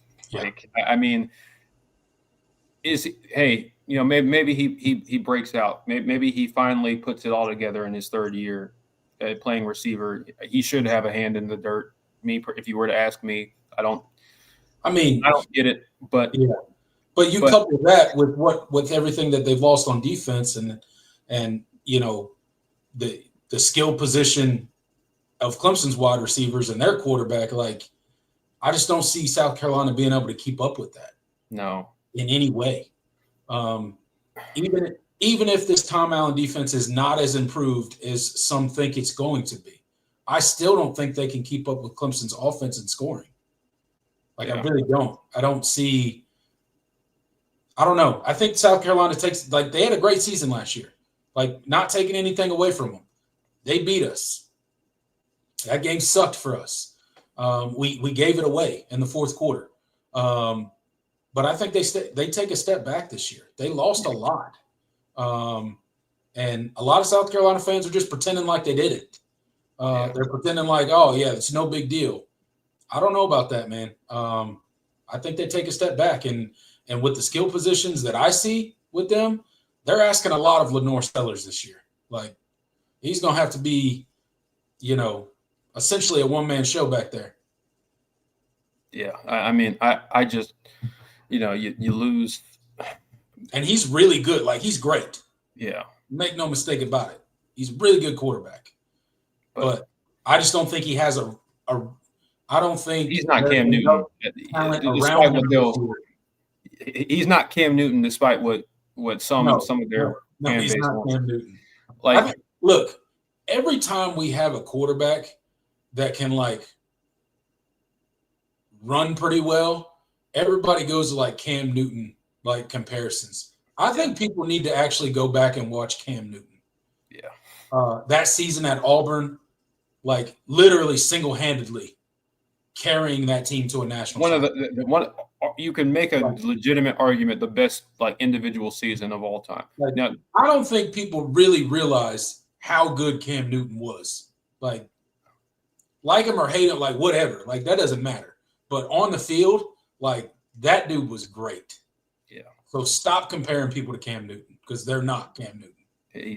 That is not what he is. And I don't see what they have some younger talented guys. Donovan Murph and they're high on Brian Rowe. Are they going to come in and transform this wide receiver room of what Mazio Bennett and Jared Brown? Like that's not a group that like the names that I see when I look at South Carolina's wide receiver depth chart does not scare me. They weren't very good last season. Lenoris threw as good as he was running the football. He threw for 160 passing yards. They didn't really have much of a passing game to speak of, and I don't think they'll be much better this year. And they have a new coordinator in Mike Shula. So it's another change. I get he was already in the program, but he wasn't the play caller. Yep. So it's going to be different. He's going to have a different way of doing things. Maybe they gel by the end of the season, but I just don't see it, man. I think they'll be okay defensively. Because they still have some talented pieces, and you still got a game plan for Dylan Stewart. He's a game record, but I don't see what they see as an overall roster wise. Where I think they're going to build on what they were last year. I can't see it. Yeah, I don't either, and not to mention, and I know this, pisses off South Carolina fans, but we're pretty good in South Carolina. Our record in Willie Bryce is really good. Yes, very good. As much they'll say, man, you've lost the last two in your home stadium. You haven't beaten Clemson in your home stadium since 2013. Like, let's back off a little bit. We can play that game too. Like I don't. Yeah. You have the far more embarrassing streak of losses in your own stadium. So that in and of itself. And that's just been the what this rivalry has been the last 4 seasons. The road team has just played better, whatever. Yeah. Although you could without the sounding biased, Clemson's 2 losses, both of them included giving up late fourth quarter leads, Boneheaded plays. Yeah. Boneheaded plays in the fourth quarter. Lost us both those games. Yeah. I'll never forget the ring around the Rosie. That was epic. What are we doing? Oh man. The ring around the Rosie. That was like one of them plays you just watch real time and you're like, there's no way that just happened. Like, yeah. There's no way that was real. As much as I hate to say it, it worked kind of. But that kind of worked until we fumbled the ball. Yeah. It's clearly something they felt good about to pull it out, but it was unnecessary. You didn't need to do that. Like, I don't know, man. Whatever.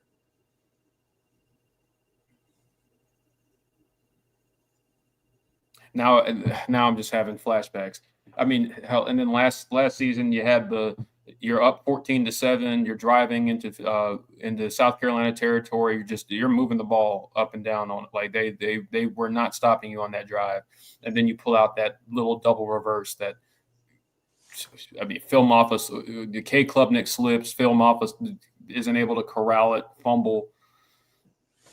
Although you could argue, there's an argument that it wasn't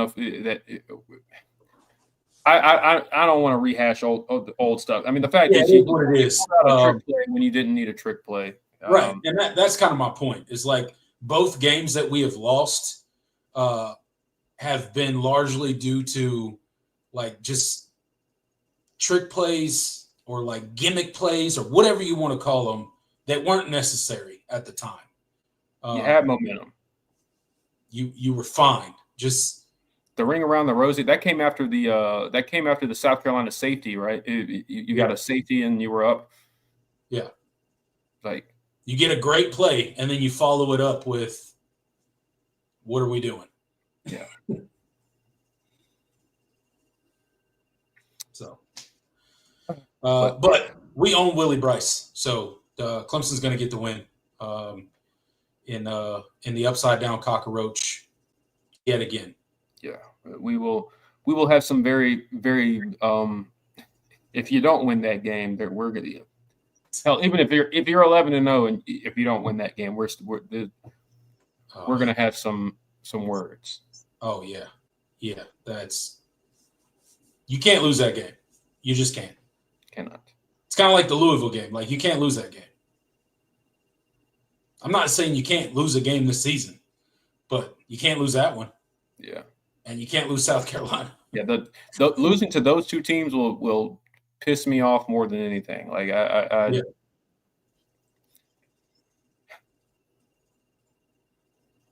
Anyway, so there you have it. It's been an hour and a half. We've gone through the entire schedule. We talked about each individual game. It's time for us to make our official numbered predictions, wins and losses for this Clemson team. Do you want to go first or me? Yeah, I'll go first. Yeah. So, I mean, we've talked at length this offseason, from spring practice to fall camp, and everything in between, about this Clemson Tiger team and the leadership and the production. Number one in the country in returning production. We got an amazing quarterback coming back. We got veteran leadership everywhere. It's a player-led team, according to the players and the coaches. And I feel great about where Clemson is. It's kind of like we've been building to the 2025 season, and it is here. And it's now, or it's you're back to building back up again, I think. And I'm a big believer in the Clemson Tigers this year. I'm bought in. I think Tom Allen is going to transform that defense in year one. Yes, I know it's a tall task. I know how bad we were against the run last year. I know about our question marks all over the roster. I've gone at length in different videos about all of them, but I'm a believer. I think Clemson answers majority of those questions for the positive. Overall record for me, I think this Clemson Tiger team goes 11-1 in the regular season, gets another ACC championship, and is one of the top 4 seeds that gets a bye in the college football playoff. Couldn't have said it better myself.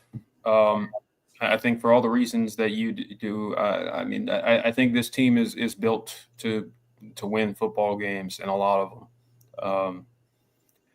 I think the staff changes. I think where things are, where things situate. I think this is a tough schedule relatively for. I think this is a game with a schedule with some landmines on it. But like you said, I'm a believer in what this team is. I think that the talent's been there. I think you finally corrected some of the missteps. Largely corrected a lot of the missteps that plagued previous years. You got to show it on the field, but I mean, there's not a team on this schedule that I don't think Clemson is the better roster. Just point blank, I think you're the better or in the better team. Yeah. I don't see a single one. It's very hard to go 12-0. Yeah, and that's what prevents me from saying that, because the better team, as much as we like to make our predictions on who we think the better team is, better team doesn't always win the football game. they don't. So I do think they slip up once. That's just the nature of football. But I do think this team is built to do something very special this year. I think this is 11-1 football team. 12-0 is possible. I think 10-2 is would, depending on what those two losses look like and where they and to who, that would be disappointing. But it's not, obviously there's all, the playoffs is still within reach at that situation. I think that's the bare minimum, though. I think you go worse than 10-2 with this team, you're talking like massive disappointment. That would be, yeah. We're asking That some would be, serious questions. yeah, 9-3 for this team would be extremely disappointing. Yeah. 10-2 would be the floor of, okay, we did it, right? But really, I think, I mean, and look, I know it's high expectations, but I think anything other than one loss is like you're underperforming for this team. Yeah. And it's not a cakewalk of a schedule like a lot of people like to pretend. You mentioned there's landmines, there's tough games. We open up with LSU. Georgia Tech's not going to be an easy game. Louisville is not going to be an easy game. There's teams that could give Clemson troubles, right? But yeah, I think 11-1. That's where this team has to be. I would love for them to go 12-0, but it's just hard. It's hard each and every week. You just feel like some team's gonna creep up and bite you in a 12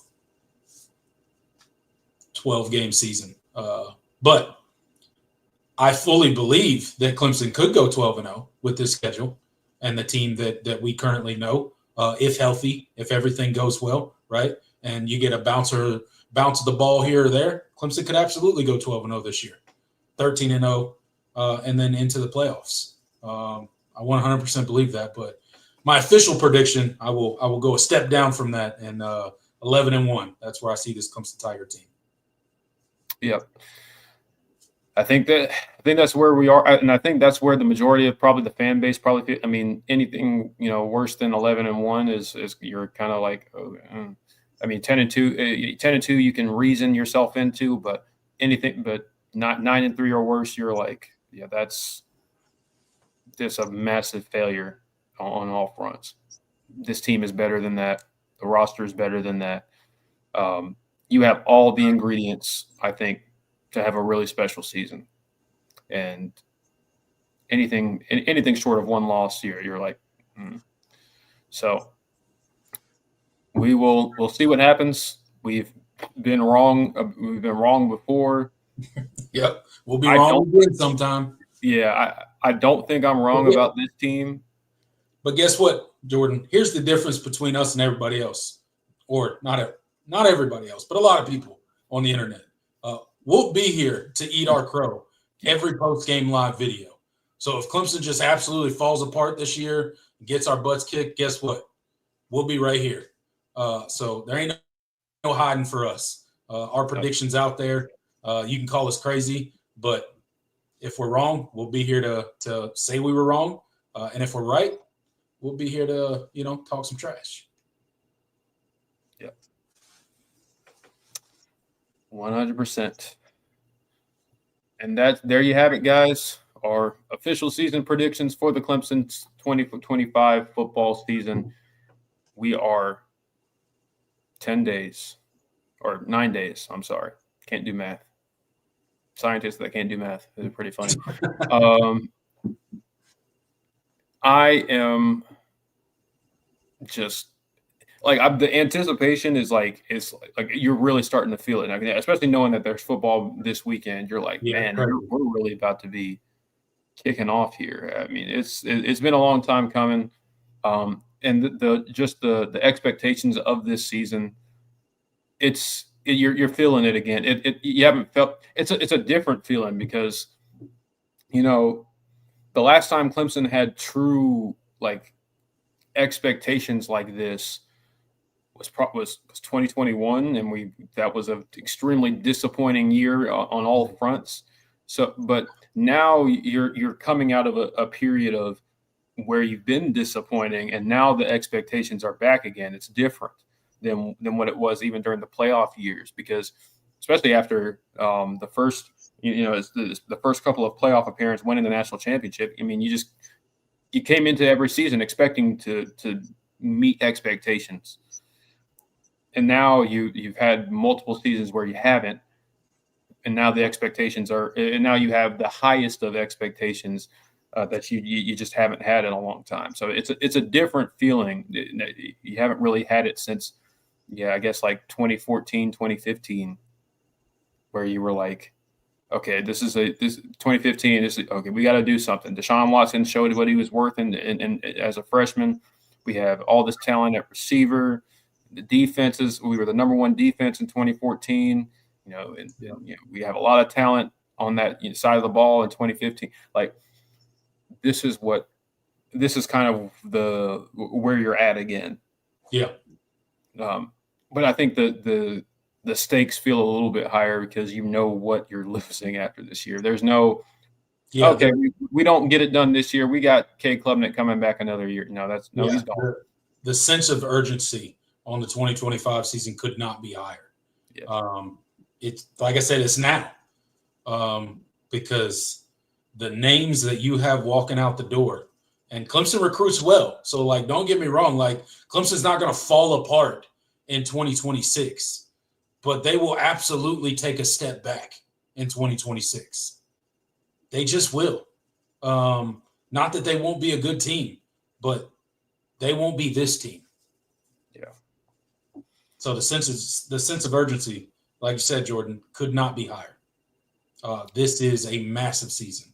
And you look up and down the roster, and it is, it looks a lot like, those national championship winning teams, and those that played for the national championship and ultimately didn't get it done.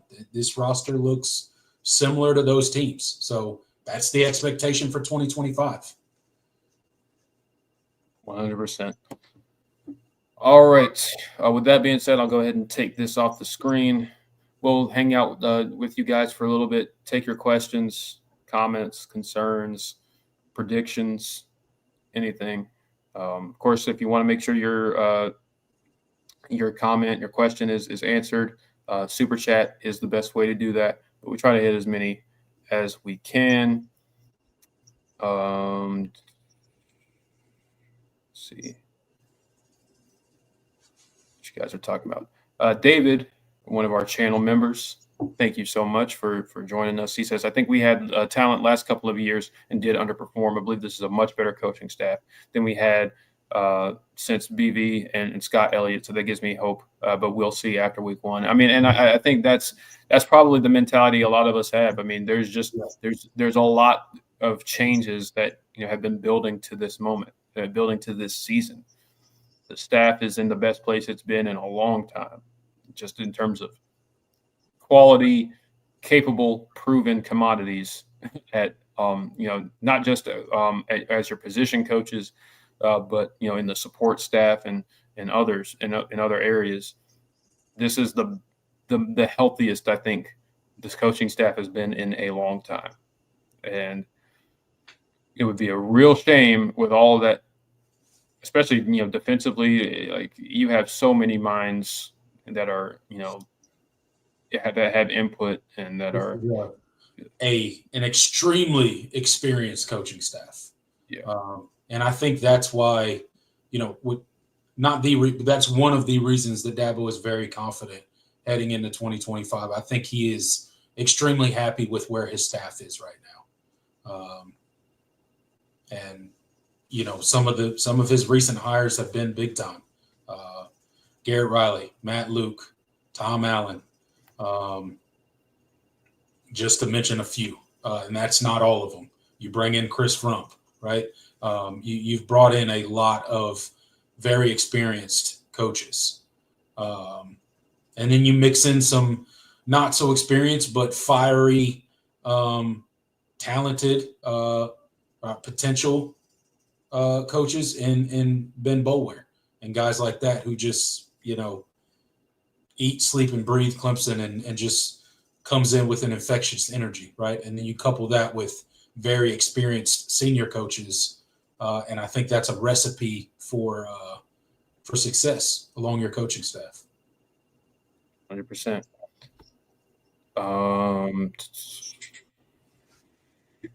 Arthur says, if we stay healthy, the only game that concerns me is Louisville. That's a big one. That's a game that concerns me as well. There's a couple games that concern me on the schedule, and Louisville is definitely one of those. Yeah. For sure. Just because of how it went last season, the way it lines up on the schedule. It's definitely a game Clemson could lose for sure. Seeing a lot of TPC hatless comments. Yeah, well, I left the house today without my hat when I took my daughter to softball, and then when I got home, I just ran in here and jumped on really quick. So I got no hats again. Let's see.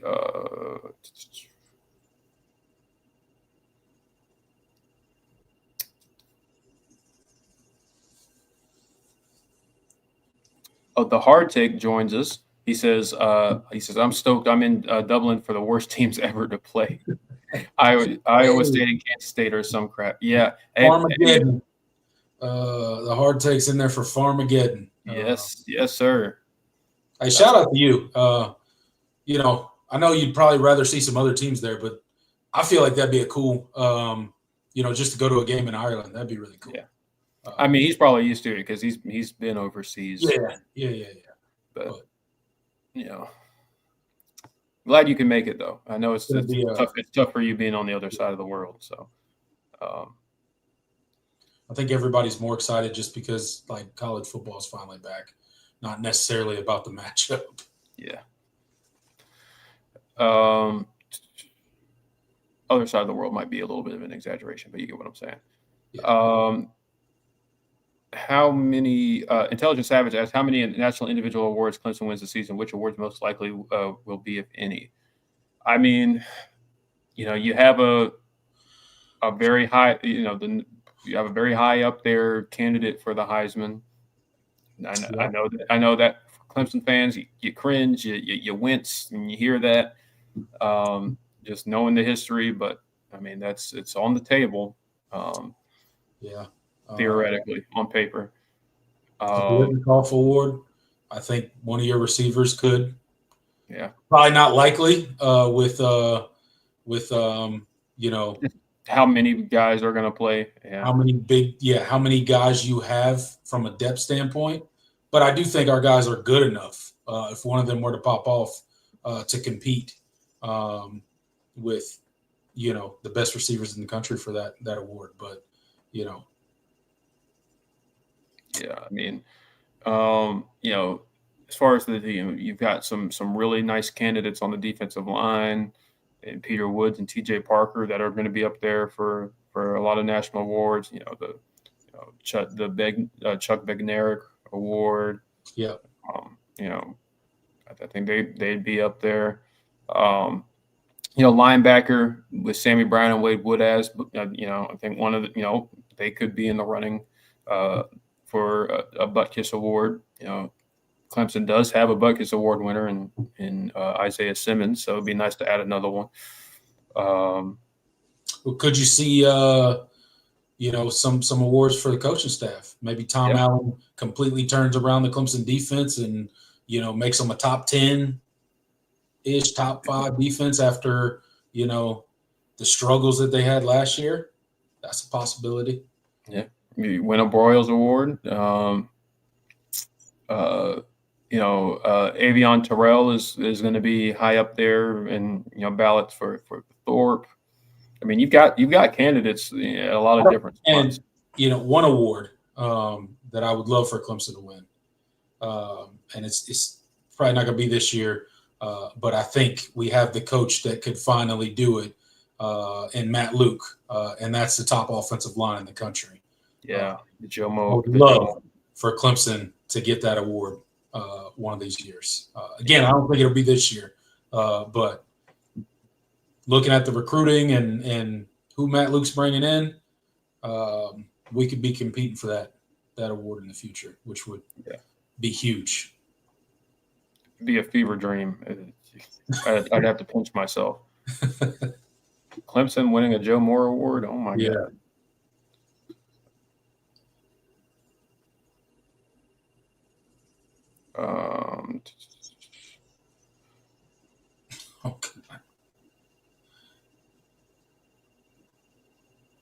Let's see. John asks, when will the official first depth chart come out? Who are you expecting will be number one for returns? Yeah. The first official depth chart, you probably won't see it till game day, if we're being honest. Yep. They're not going to release it. It'll be game day. So yeah, a lot of gamesmanship in these week one games. Don't want to tip your hand too early about who's going to be playing, who's starting, all of that. Sometimes teams lie on those things too.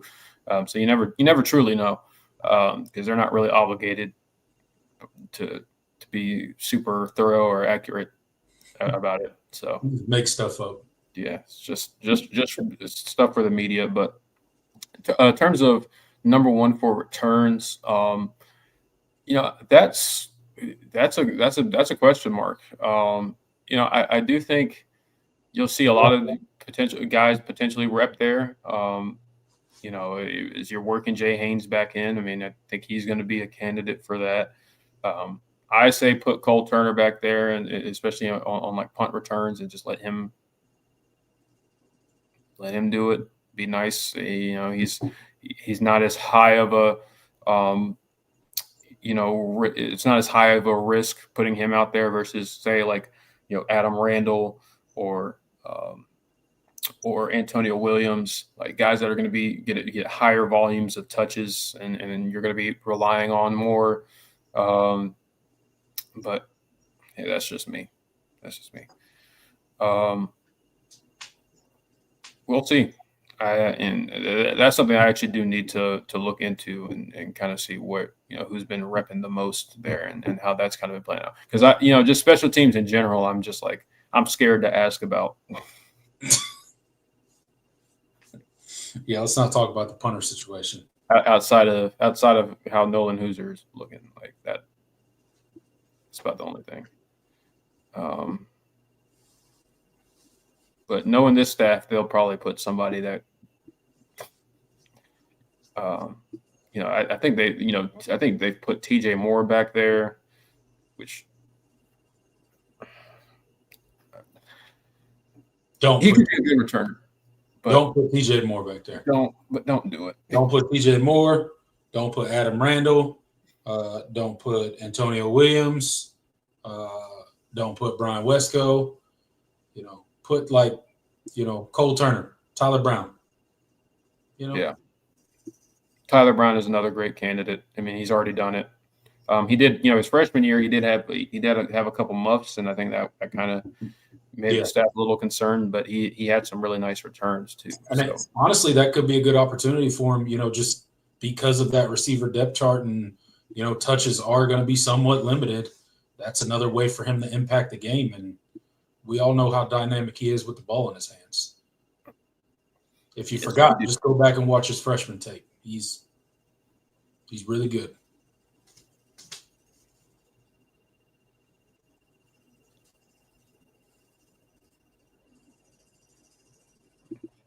John also says, "Fun fact: Clemson was statistically better than LSU in run defense last year." We'll soon find out who improved the most. Yeah, that is true. Yeah, they were both bad, but yeah.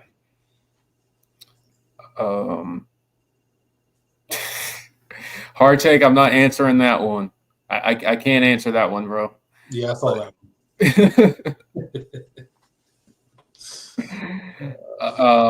Arthur says, "Do you guys think that we are going to get the big offensive lineman this Friday?" Talking about Darius Gray. The short answer, no. I think he's gonna be a Gamecock. Unfortunately, I think he's a very good football player. One of the better prospects on the offensive line in this cycle. Is what it is. They've done a good job in state. That was one that was always going to be a long shot, and I think he's picking South Carolina. I'm actually going to be on the live stream for that. They're doing this. The Voice of College Football Network is doing a simulcast, and hadn't told you that yet because he just messaged me on the way home. But if you want to come on there, if you have time, that would be great too. But we can talk about that after the show. But yeah, short answer, no. Think he's a Gamecock. And David says, speaking of wars, does Klubnik have a chance? I mean, yes. I mean, he has a chance. That's about all you can ask for. But it'd be nice to have somebody actually win it. Isaac with a BYOG or sell. He says a random impact player will miss game one. Seems to happen every game. Yeah, I mean, this week, we'll see. I mean, this week of practice and game prep is a good time for some shenanigans to happen. I guess one that we kind of already anticipate could possibly miss is Walker Parks. Yeah.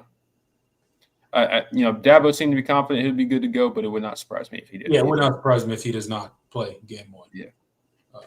So I think it'll be okay. Yeah, I think he's fine. Thankfully. Yeah. Because that would just be, I mean. Yeah. And you've got options if he isn't good to go. I mean, you got Harris Sewell, you got Colin Sadler, you got Elijah Thurman. You got dudes that you can roll in there. Yeah.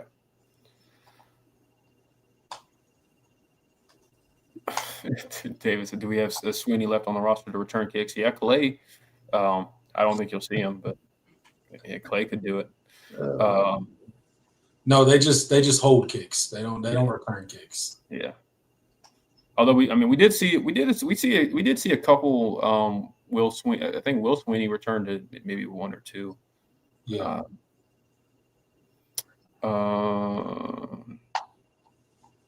Back in the day, shout out Will Sweeney, the oldest. Paul E says this team has seen a lot of highs and lows, but they preserved to this point. I really hope they ball out for a great ending to their Clemson run. Yeah, the seniors, yeah, and the guys that are not seniors, but are gone after this year. Yeah, that, you know who they are. Yeah,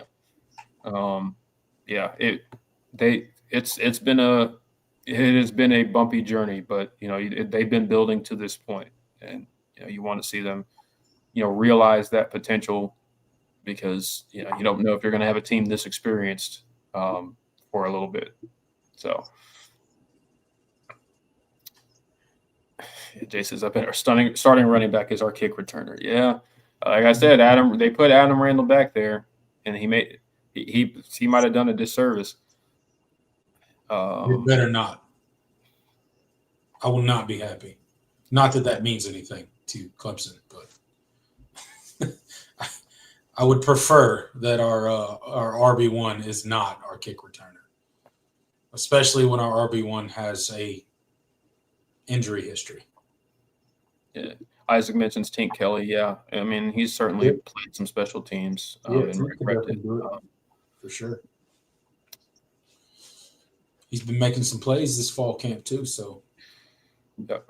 Rob says, "Is the field goal squad still going to back up an extra yard?" I don't anticipate that. I think that was an emergency. Like we need to make this kick. We're not winning in overtime. We got to do something to just get this kick off. Yeah, we're losing the momentum battle right now. Yeah, we gotta end this. Yeah, because I mean, listen, anything can happen, but I don't think any Clemson fan was confident about winning that football game in overtime. I think if you say that you thought that kick was going in, I think you're just lying, honestly. Yeah. I think more people were like, this is going to get blocked and returned. And for sure. Yeah. I thought for sure it was getting blocked. Yeah. Just because, like, the distance, right? Like, it's got to come out at a lower trajectory just to have a shot to make that field goal. That coupled with we couldn't, block for a kick to save our lives. We better have that rectified this year. I'm losing my mind. Yeah. If LSU blocks a kick, I'm losing my mind. Oh yeah. Real. Come on that post game and freak out. Yeah. We're gonna. I might throw something. You might see me actually get up and throw something. Jay asks, who has the better run game to test these run defenses? That's a question. That's a big question. It's all about kind of what you value more because with LSU, they have the questions at offensive line, but they got some good, really talented backs. Yeah, they got proven running backs. Yeah. But with Clemson, you have the experienced line, and you're breaking in some new pieces at running back. I mean, you have a couple of guys that have played some, but your starting running back is a converted wide receiver. So I mean, it's a different situation. For me, I would rather have the experienced line. I think it's much easier to make that transition and get. Because you still got to block. I mean, you can have an extremely talented running back. I mean, you still got to get blocked for him. Yeah, if you can't open up any running lanes, it don't matter how good he is. Yeah, unless he's a truly transcendent talent. He's not. You're not going to be overly special running the football if your guys can't block. That's one thing that I think I'll take Clemson's situation, especially since the converted wide receiver in question is not your typical. He's not your typical in terms of body type. I mean, 6'2", 230, and 235 pounds, and runs a 4.4. So there's a ball of clay to be molded there. You can work with that.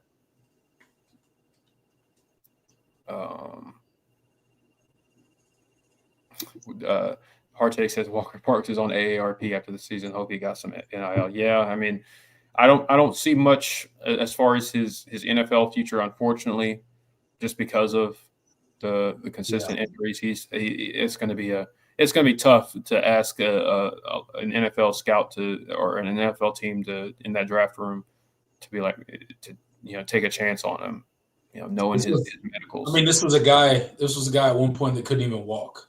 Yeah, literally could not. No walk. pun intended. Yeah. But I mean, thought he wasn't going to play football again. Thought he was going to have to get his ankle fused. Like craziness. So yeah, it's obviously taken, some of his talent, his athleticism away. But he was legitimately really good early in his career. I mean, he's still a really good offensive lineman, even with all the injuries and the limitations and stuff like that. He's still really good. So, which kind of tells you how good he would have been if all of that didn't happen.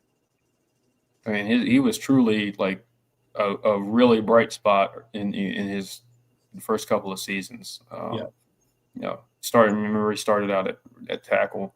Kicked him inside when the injuries kind of built up. But you wonder what could have been with him. I mean.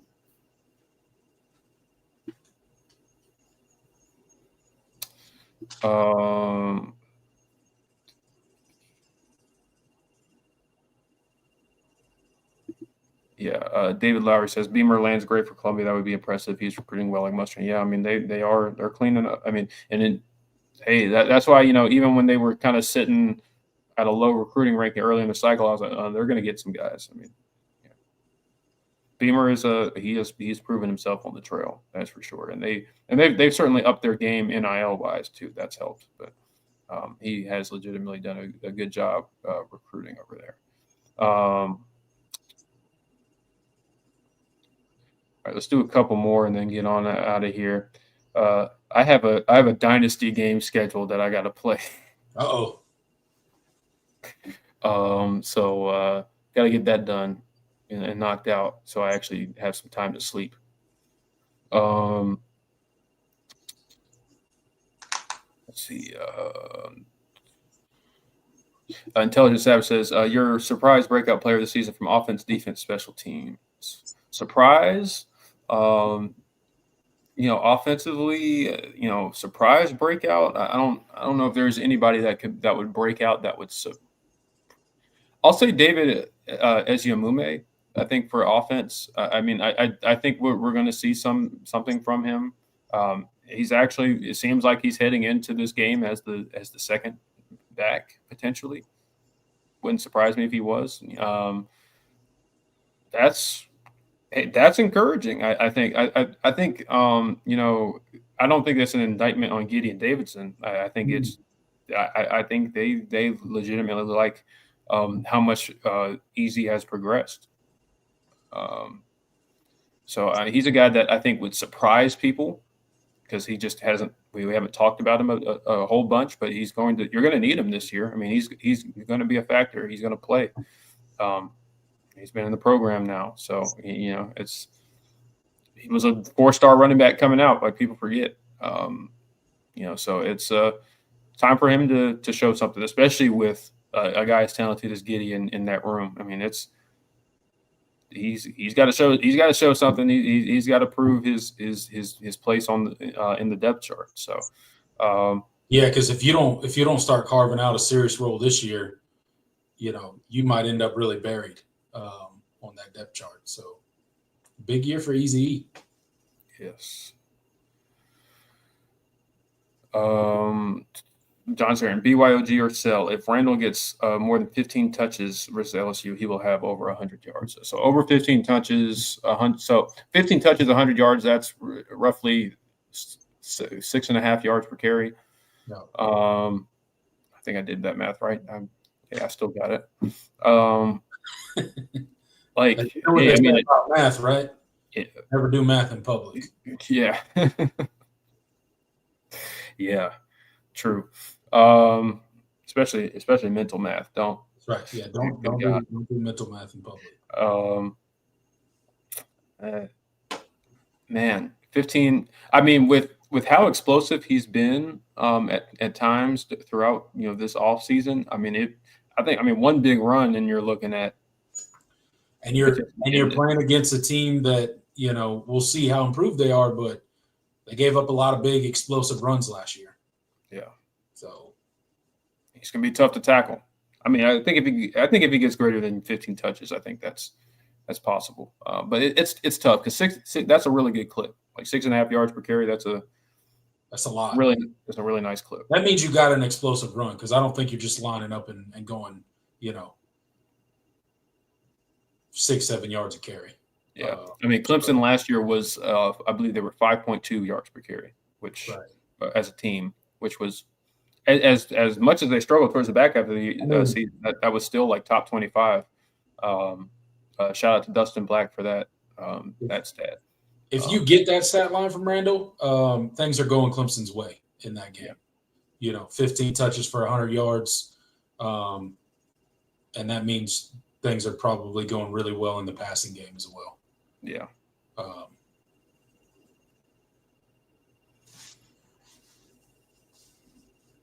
All right. But I don't think he will eclipse 100 yards.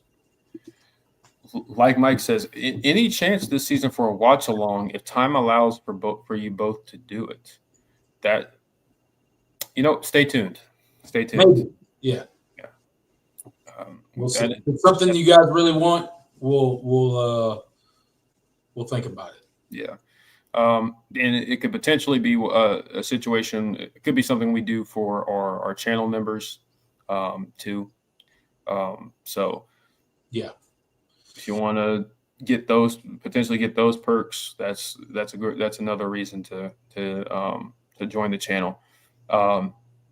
So because we're gonna start, when the season hits, we're gonna be doing exclusive content. So y'all make sure to, if you want to consider joining the channel, because you will get things that not everybody else gets. So yeah.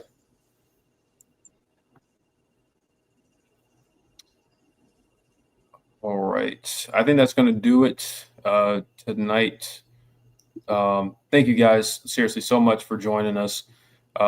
This is the biggest show that we do in the off season, or at least the one I anticipate the most, because we've gone through fall camp.